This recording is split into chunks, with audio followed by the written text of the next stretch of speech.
ঢাকা বিশ্ববিদ্যালয়ের অবস্থা ভীষণ ভয়াবহ। হলগুলো শিক্ষার্থীদের দখলে থাকলেও প্রত্যেকটি পয়েন্টে পয়েন্টে বিজেপি মোতায়েন করা হয়েছে, সেনাবাহিনী মোতায়েন করা হয়েছে, সশস্ত্র পুলিশ মোতায়েন করা হয়েছে। সবথেকে ভয়ঙ্কর ব্যাপার হলো আপনারা পিছনে দেখতে পাচ্ছেন র্যাবের গাড়ি, র্যাব মোতায়েন করা হয়েছে। আমরা জানি না আমরা কী করবো, আমাদের হলগুলো দখলে আছে, কিন্তু শিক্ষার্থীদের বারবার করে ভয়ভীতি দেখানো হচ্ছে একটি অবৈধ সিন্ডিকেটের মাধ্যমে। যে সিন্ডিকেটে ছাত্রদের যে অংশগ্রহণ সেটা নেই, কোনো ছাত্র প্রতিনিধি নেই, অনেক শিক্ষকেরাও সেখানে ছিলেন না। অবৈধ সিন্ডিকেট দিয়ে ঢাকা বিশ্ববিদ্যালয়ের হল থেকে ক্যাম্পাস বন্ধ করে বলা হয়েছে এবং হল থেকে নির্দেশ দেওয়া হয়েছে। এরকম একটি সিচুয়েশন, প্রত্যেকটি পয়েন্টে বিজিবির এক একটা প্লাটুন নামতেছে। শাহবাগের ওই জায়গাটাতে ছাত্রলীগ যুবলীগ দখল নিয়েছে, সাথে পুলিশ।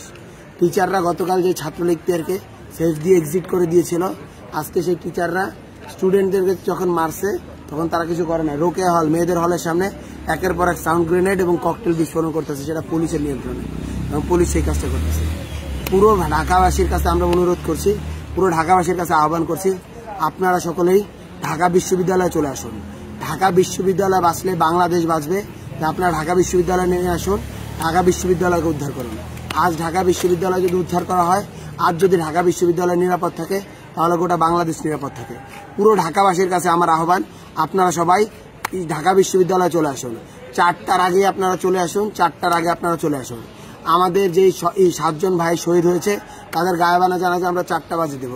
আমাদের জানাজাও করতে দেবে না বলে তারা পরিকল্পনা করেছে।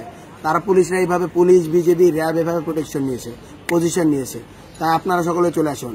আপনারাই কেবল পারেন, সারা ঢাকা শহরের মানুষ, সারা বাংলাদেশের মানুষ একত্র হলেই পারে ঢাকা বিশ্ববিদ্যালয়কে রক্ষা করতে। আপনারা সকলেই আসুন।